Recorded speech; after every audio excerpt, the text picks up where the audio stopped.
أعوذ بالله السميع العليم من الشيطان الرجيم بسم الله الرحمن الرحيم والصلاة والسلام على أشرف المرسلين سيدنا محمد وعلى آله وصحبه أجمعين. السلام عليكم ورحمة الله وبركاته.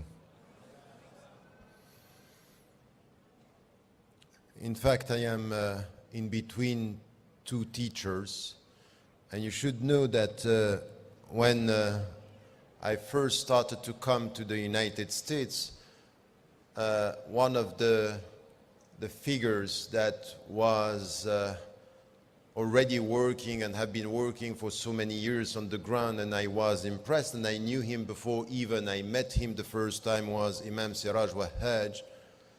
Because my first connection to your country, by the way, was not through the immigrants and the Arabs who came in the country. The connection that I got through my father, rahimahullah, when I was very young was first through Malcolm X, because he was in touch and he came to Geneva and he met my father in the 60s. And this was the first connection, and my father, when he used to come here, was in fact in touch with the African American community. And I was following what was happening in the country, and of course you can't get any knowledge of what happened and what is happening in the country if you are not in touch with the work that Imam Siraj Wahhaj was doing at the grassroots level with the Muslim community and at the national level with the brothers and the sisters who were setting organizations in the country. And my tribute to him is a deep one, a spiritual and a brotherly one to start with. Now, we learn from our experience in the West, in the United States of America, in Canada, in European countries, and also in Australia, something that in fact now we have to ponder. Sometimes out of our multiple activities and organizations, we forget in fact to think about where we are and what we should do in the future. In fact, sometimes we have to stop and to think about our vision. Do we have a clear vision of what we want based on who we are and where we are? Because the discussion about the new we is not only about an identity question. It has to do with where we are, in which way we are dealing with the environment. So we keep on repeating, and we have been saying this for years, that, and this is as an introduction, something which we need to think about. We say we are at home. And we are at home, and it's very important what you said about, for example, my own experience as someone who was born and raised in Switzerland. I'm from the second generation, but that's true that I came and I was born within a family with all the cultural and religious background. There is no merits to what I'm doing. I'm just following something which was before me and was given to me, walhamdulillah. So that's true that we have now people coming to Islam and people coming in the West from different backgrounds and cultural backgrounds, from Asia, from the Middle East, from Africa. And we have people who are converting to Islam, and all together what we say now in our countries in the West, we are at home. This is home for us. Now what we are saying sometimes with our tongue and our intellect is not still in our heart and in our feelings. So it's not enough to say it. It's now very important for us to feel that this is home, and the feeling is different because we are also having people for whom the first target is to make us feel alien to our home. So there is something which is a psychological war that we are witnessing everywhere, and for years I thought it was only in Europe. In fact, it's not. For the last 5 years, what you are witnessing in this country, it's very dangerous. The Tea Party or the neoconservative, they are playing on a very, very subtle ground. Because in fact, they are not denying the fact that you might have the citizenship. They are denying the fact that you are part of the narrative. You are Muslims, and by the only fact that you are Muslims, you are not truly American. And this is something which is not formal. You cannot come with law. It's not enough. And if you don't get it, in your mind and your understanding, you might keep on repeating, we are at home, but the psychological and the intellectual response that you are giving to the people is not the right one. Because you don't use the right concepts and you don't use the right terminology and you don't get it yourself, because they put you in a situation where you are on the defensive. So we need something which is a double revolution, a psychological revolution and an intellectual revolution.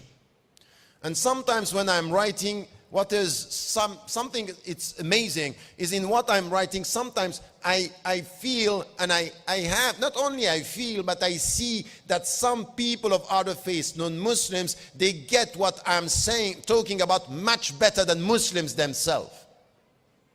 They say, oh, we got you now, we get the message. Because I'm really talking now about something which is a radical reform of our minds and understandings in what is our relationship to the environment. So if we look and we say, what is home? Remember what the Prophet ﷺ did when he arrived in Medina. It's not only, this question about, he came and he built mosques, which at that time was very important. It's a message when you start building mosques. And this is what we are doing. We did this, the Muslims, when they first arrived in Asia, Africa, the United States of America, Canada, Europe, everywhere. The first thing that we did as the first institutions that we had was building mosques. Meaning two things. We are at home and the center of our presence is La ilaha illallah. So what you said about our identity is, it's not because we are at home that we forget the direction. The direction, al-qibla, remains the qibla. Al-qibla hiya la ilaha illallah.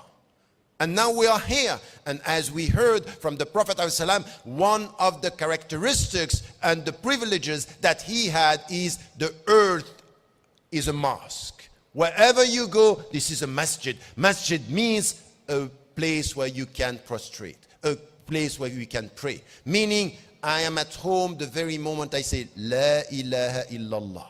This is home for me. And as long as I'm not oppressed and I'm not attacked, the people around me, if they accept the fact and give me freedom of conscience and freedom of worship, they are not enemies. لا ينهاكم الله عن الذين لم يقاتلوكم في الدين ولم يخرجوكم من دياركم أن تبروهم وتقسطوا إليهم. تبرهم is the heart. تقسطوا is the rules. It's you can show affection and friendship to the people. They are not attacking you. This is your heart.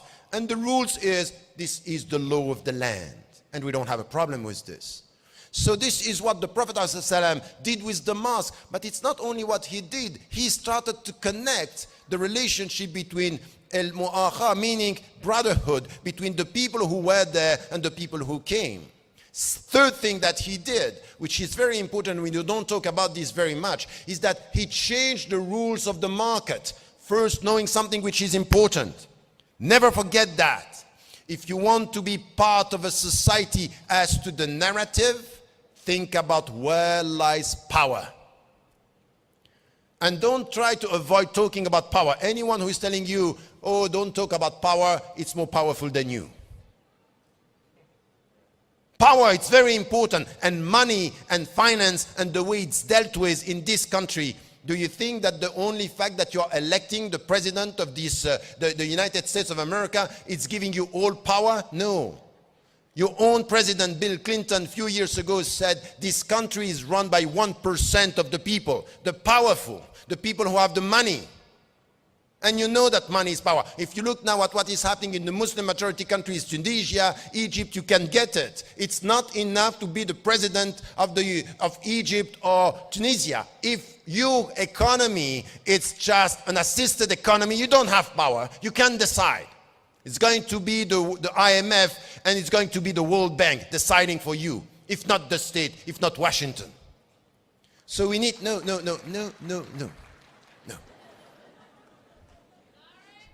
So, and the takbir inside, think about it, don't shout.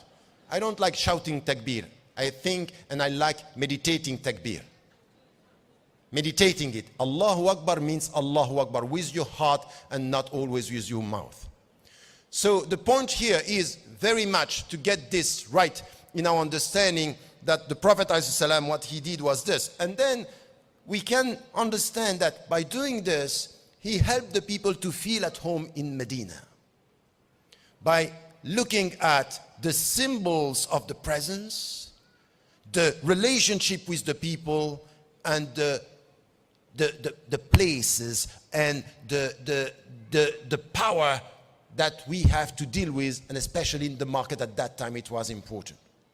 For us, we need to get this right from where power is coming in which way we have to deal with the country. Now, having said that, when I talk about a cultural and a psychological and intellectual revolution, I mean revolution in the very meaning of the word, revolution, to change our perspective.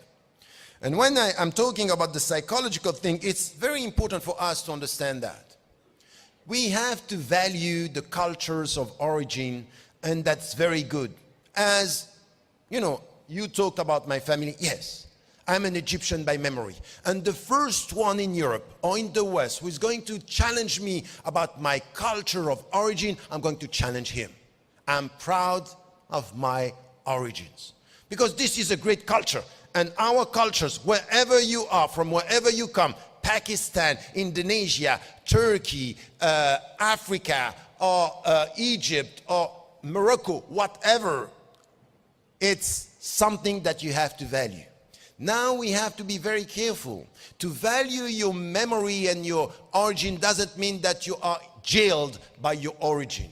The origin is where I'm coming from, and I give value to this. This is something which is important. But I'm not going to transform my religion into something which is cultural and only culture. And you know, this is something which is very important. Even in our relationship to language. Sometimes yourself, you are with this psychology nurturing an inferiority complex. You know, the Arabic language is the language of Quran, but Arab cultures are not the cultures of Islam. Not the only.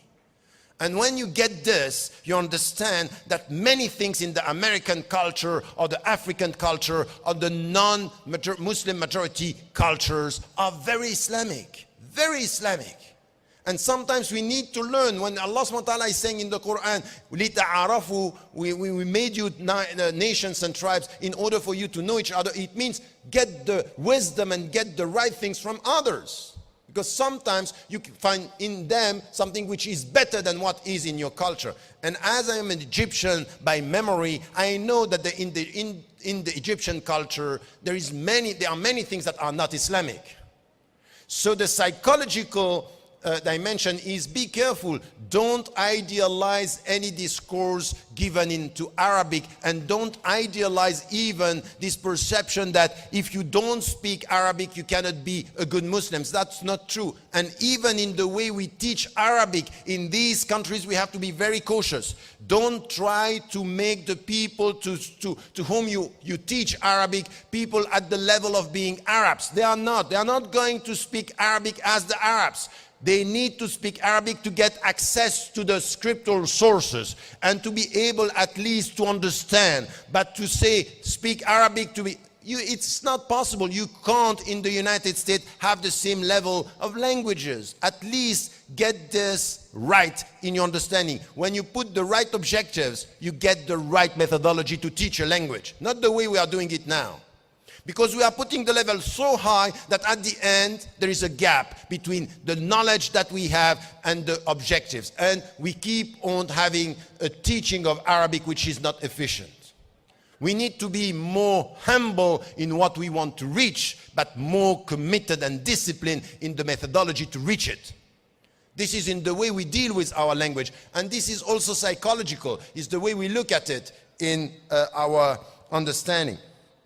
So by saying this, and this is also the psychological dimension, is, okay, you are in this country and you have an American culture with memories, you keep all this together and you stick to the principles. This is the way we need to deal with our religion. Now, the intellectual revolution that I'm talking about, and you know, I wrote a book about the radical reform. It's not, by the way, it's not only for Western Muslims, it's also for Muslims in Muslim majority countries.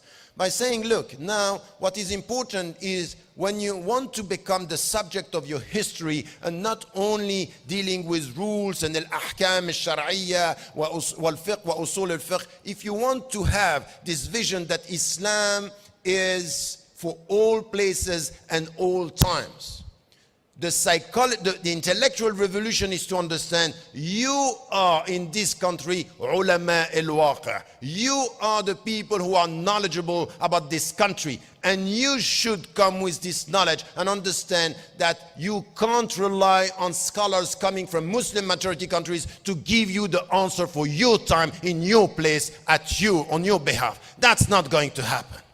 So this is why in the future you need to have scholars educated here, understanding not only the language of speaking English, no, the culture, the psychology, the priorities, the challenges. This is important. So this is why Muslims, when they say we are at home, should institutionalize their presence in the country.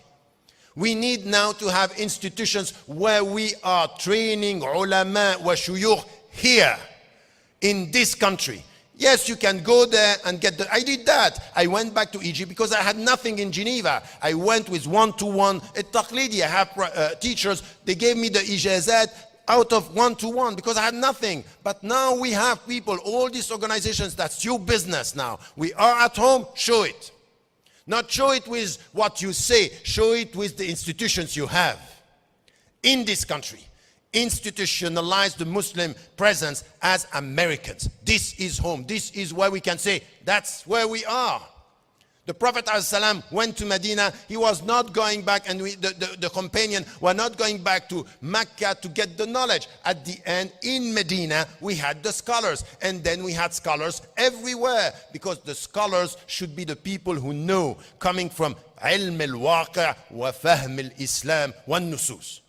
So this is so important when we talk about the next stage. So the first, mosques. The second, organization. The third, institutions. Institutions, solid. And we, by the way, give money to institutions, not only to mosques. Because the Muslims are very quick to give money to mosques. Give money to institutions. Understand that this is important in the way we deal with it. Now, when we speak about this, we also have to understand that where are we in this country? Because all this discussion about the new we, or the we that we are talking about, it was a manifesto that I wrote 10 years ago, saying a manifesto for a new we, calling for a new we, which is this double revolution, psychological revolution and intellectual revolution. And you know, by writing like this, I can tell you something, that many of my fellow brothers and sisters, they don't read. And I got the best criticism and the best understanding of the books coming from people who are not Muslims. Say, that's very dangerous what you are saying. Because if the Muslims understand what you are saying about, you can be very dangerous for to the populists and the people who want to make you the enemy of the West. Because we are not the enemy of the West. I think that we are reconciling the West with the very essence of our universal principles. If we understand Islam the right way, if we understand why we are experiencing this historical moment of the Muslim presence in the West.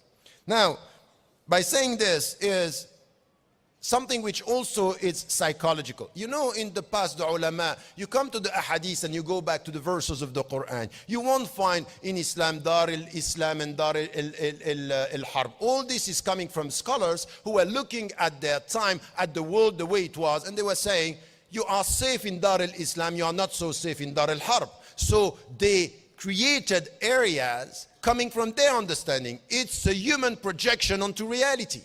Is this our situation now? That's not. And it couldn't be. So this is why scholars started to deal with it in another way. Now this morning you heard that some scholars are talking about Dar al-Dawah. Think about it from people who are here with you, Americans.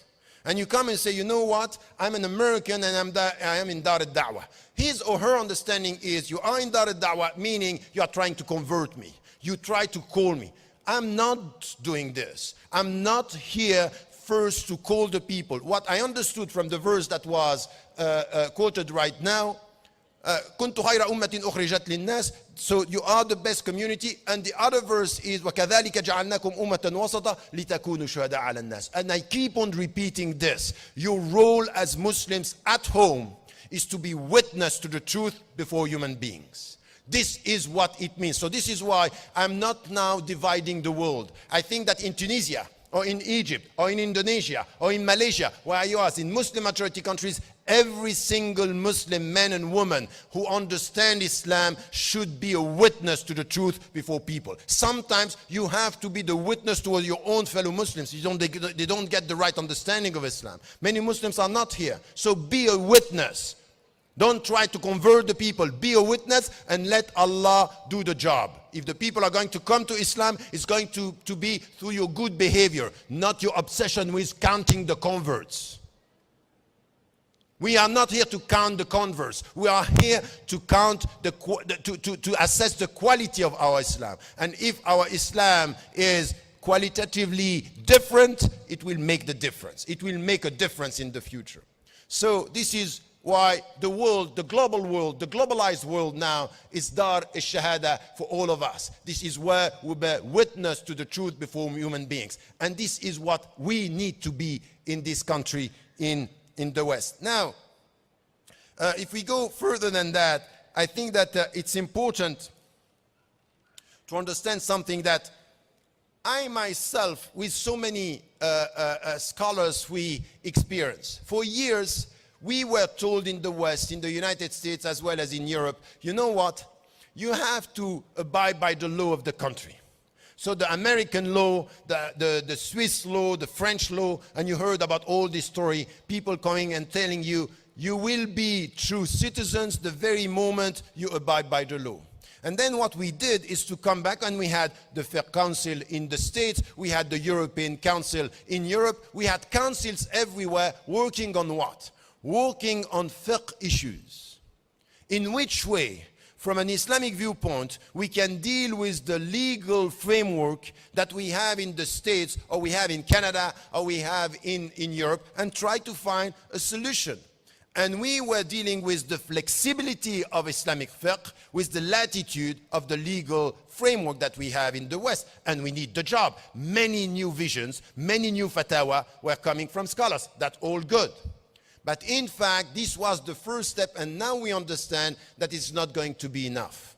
It's not going to be enough to tell the people, I abide by the law of the country. I don't have a problem with the American law. I don't have a problem with the legal framework in this country. The problem is not about the legal framework. And get it right now. If you listen to what is coming from the populists in the West, what you have, the new Islamophobes and all the rhetoric, they don't talk about the legal framework because they don't care about this. They are creating controversies to challenge not the fact that you abide by the law, but that you belong to the common narrative.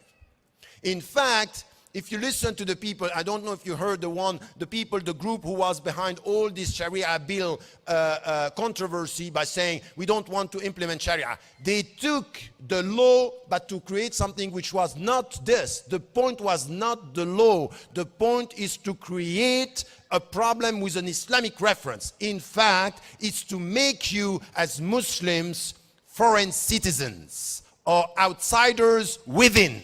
In fact, it's to create a controversy and to push you to say, no, we don't have a problem, we abide by the law. And you keep on repeating and repeating that you are faithful to the common legal framework. But that's not the point. The point is the controversies themselves are spreading around the fact that you are on the defensive, that you are not within the American narrative. Exactly the same with the minarets in Switzerland. I'm a Swiss citizen. I was dealing with these populists, and in fact, they don't care. The problem is al-masjid, the mosques within the public sphere, is the alien element. You might be a Swiss citizen, but your mosques are not our culture. You don't belong to the narrative. In fact, the problem is the narrative, is the common understanding of who we are. And as Muslims, you need to get this right now, that you need to get the knowledge not to accept anyone who is putting you on the defensive. And this is the intellectual revolution and psychological revolution that we need now to understand that the true question has to do with the nation and not to accept to be citizens or second-class citizens or foreign citizens. This is a new status. We have a sociologist in the Netherlands. I'm okay, I'm with time, okay. No, okay, I'm following as well. We have a sociologist, Wilhelm Schenkel, in the Netherlands, and you heard about the new, it was perceived as a very liberal society, and he said, we created a new concept which is moral citizenship. So you can get the passport, but there is something which is you need to prove more than you are a true citizen. So you keep on proving and proving and proving by, the people are questioning the way you educate. You even have people coming at home and say, which language you speak with your kids? It's not of your business. It's not of your business, but the point is, if you speak Arabic as Moroccan coming to the country, it means that you are not very much integrated into the narrative, because in this country, we speak Dutch. And in our understanding, we speak Dutch and Arabic and English and more languages. So this reductive identity is something that we don't like. But we have to be confident to be able to say, that's not a problem to speak Dutch. But I also want to speak many other languages. I'm not going to get to this business which is defensive identity. I want multiple identities, and I don't have a problem with this. And you have to challenge the people who are reductive in the way they deal with identity. We have multiple identities, and I keep on repeating this, and you have to be proud of this. Your memories, your status as citizens, your religion. You are not going to die. If someone say, never respond to the question of someone who is telling you, what are you first? What is your first identity? Sometimes, you know what? Be careful. The question itself is putting you outside the narrative. By the question. So question the question. And sometimes you have to say, I'm sorry, I'm not going to respond to this question. It's a silly question. Silly question. Because I have multiple identities. I'm going to vote. I'm a Swiss. But now I'm going to die. I'm not going to die with my passport. I'm going to die with my faith. I'm going to die with the very meaning of life. So I'm not going to die as a Swiss. And coming to Allah saying, I am a Swiss. I was a good Muslim, yes or no? And that's a very important point. Multiple identities means that you are able to be confident with all the dimensions of who you are in this society. Now, the new narrative means, just to go to my conclusion quite quickly, it means that if we want to be involved in this, we have responsibilities. We have duties, we have obligations. And the first, it's very important, wherever you are in a society, if you want to belong to the narrative. By the way, the next book that I'm writing will be exactly on this, towards a new narrative. Towards a new narrative means the way we build this new we should be based not only on the legal framework, but on the psychological, cultural dimension. And the first obligation that we have as citizens in a society is to study history. Because the narrative of a society is also coming from its history and the memories. In this country, if you want to be very true to the essence of the United States of America, it's not enough to get the history of the last, and be happy with the first Afro-American who is a president. It's deeper than this. What do you know about the Native Americans? What do you know about discriminations in this country? What do you know about colonization? What do you know about the struggle between whiteness and blackness in this society? Because many immigrants, they come and they buy the American dream. They know nothing about the fact that this country is also structurally based on something that has to be reformed, which has to do with races and racism. You need to get this sense of this history and the roots. Anyone who wants to deal with America as a citizen and belong to the narrative should study history and add to history his or her memory. Now, the memories of the United States of America is also based on people coming from Pakistan, coming from Morocco, coming from Africa. You have to add. Give me just 3 minutes. Is it possible? inshallah, quickly. So this is something which it's essential. The second thing is, please be careful, because when we speak about the legal framework and you are pushed to speak about Sharia, you know the three terms that you have: security, radicalization, Sharia is a threat, your presence, the dress and all this, you are on the defensive. The only way to get rid of this is to come back to Islam and to understand. If you want to be in the American narrative, there is one way which is paradoxical but the right way. In fact, it's to come back to the spiritual message of Islam. And the spiritual message of Islam, it is what makes Islam universal.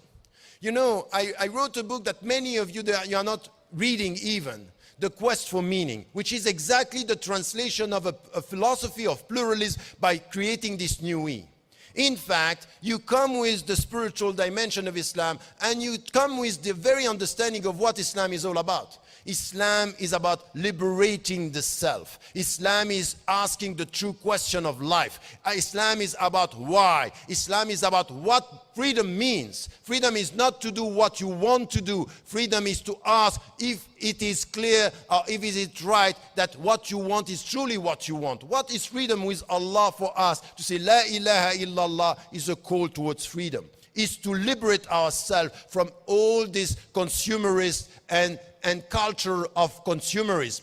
So in the United States of America, if you come and you speak about freedom to people, when you speak about dignity, when you speak about the way you deal with Allah and the way you want to serve people, when you say to the people that what you are trying to do in the way you dress, in the fact that you pray, in the fact that you fast, is to liberate yourself, is to be a dignified human being, because you got the message, وَلَقَدْ كَرَّمْنَا بَنِي آدَمَ, that we gave dignity to human beings, that our message is a message of freedom and dignity and justice and solidarity. Let us come to this. Let us come to something which, in fact, our reality in the West is sending us a message. Our message, the Islamic message, is very much about love. It's not about rules. And if people are pushing you to speak about fiqh, we end up forgetting to speak about love, spirituality, and solidarity. And this is a trap. Because you can't be understood by the people who say, this is Islam, these are the rules. Yes, the rules are here, but what is the meaning? Don't we have to show to the people that the best among us is the more useful for humanity? Is it not a hadith? Is it not a hadith? It's a hadith. Don't we have to show to the people that in the name of our spirituality, a black man and a white man and an Asian man with women are all equal? Is it not a liberating message of spirituality? Is it not to show to the people that when we don't eat and don't drink during Ramadan is a message of solidarity and love, that we love Allah and we want to serve the poor people? Is it not this that we have to do? This is the way you enter into the narrative, not by responding to their attacks, but by presenting your essence. That's so important. So, no, think about it. Think about it. So, the third one, very much it's about citizenship, and we talked about this. And let me tell you something. It's good to be citizens, but you have to add to citizenship the quality, the ethical quality of citizenship. We need ethics of citizenship.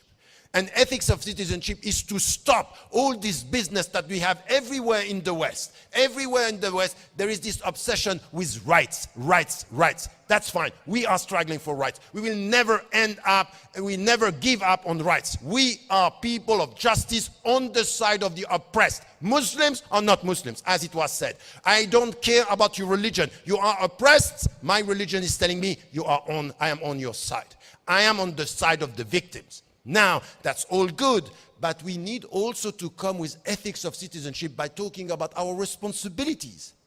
You know, I wrote a book a few years ago, Muslim in Secular Society. The subtitle was Responsibilities and Rights. First, we start with responsibility, what we have to do, what we have to give to the people. So our duties as citizens is to be involved. I'm sorry, a passive Muslim, someone who is not involved in social issues, in politics, in culture, in all this as a Muslim, is not someone who is consistent with Islam.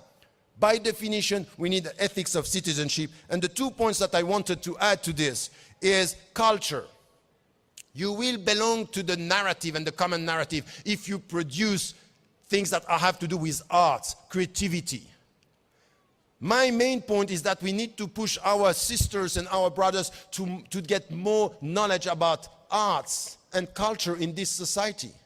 And to reject the world culture and to reject everything which has to do with what is now attracting our children, it's not going to work. We need an alternative. What is our creativity today?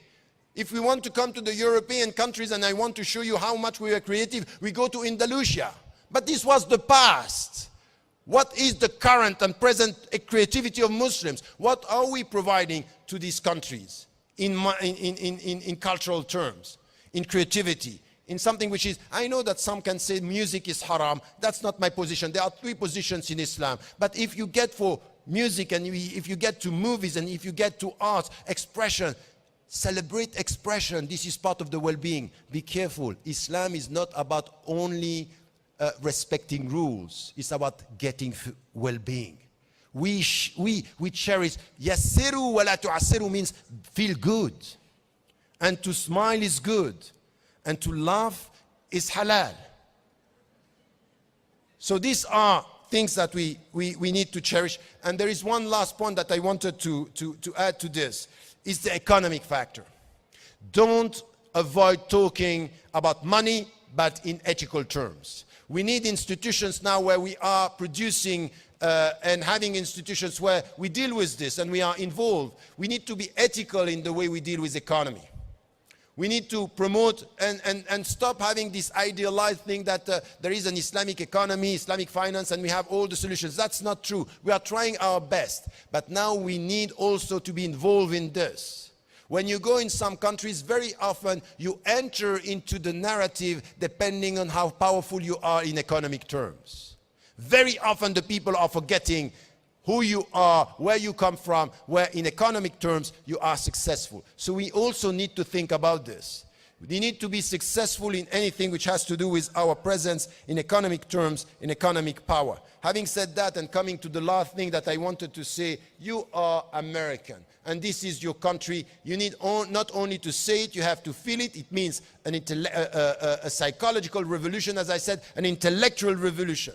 Get it right. Your knowledge of this country should help you to come back to the scriptural sources and to ask the right questions to the scholar here in this country. For the time being, you might have to rely on some scholars from abroad, but still this is here that we need to have the answers. Having said that, here and all what was said about the domestic values, please, and the domestic involvement, please, please, never forget that if you want to be useful to this country, is not only to speak about justice and solidarity within. Your country, it's a very important country as to what is happening in the Muslim majority countries in Africa, in the southern countries. And if you are people with multiple identities and memories, you are not here to forget where you are coming from. There is something that is happening in this country which is very dangerous for the Americans. It happened within, for years, decades, centuries. In America, the blood of black people was less valuable than the blood of white people. That's not acceptable, and it's not acceptable, and it's changing. Now I can tell you something, that sometimes when you listen to the reaction of the American people, the blood of Africans, the blood of Arabs, the blood of Palestinians is less valuable than the blood of Americans and white people. That's not acceptable. And as American citizens, make it right that if something is happening in this country where we accept on a global scale that the blood of people is more valuable than the blood of others, this is not the unity of humanity. You can speak about democracy, but this is racism and discrimination. So you are not only involved in domestic discussions, you should be involved in international issues. What is happening to people in Africa because of the American policy should be challenged by Americans. Be the critical voice within as Americans, and be courageous to be the critical voices. Don't be scared. You know what? The first sign that you don't belong to the common narrative is because you are scared. If you are scared, you are outside. If you are confident, you are within. Be confident and tell the people, I'm not going to please you. I am part of this society. I'm proud of being an American, and the fact that I'm proud to be an American is because I am ready to be critical. I will never give up. Speak the truth, inshallah. Wallahu a'lam wa a'la wa ahkam. Assalamu alaikum.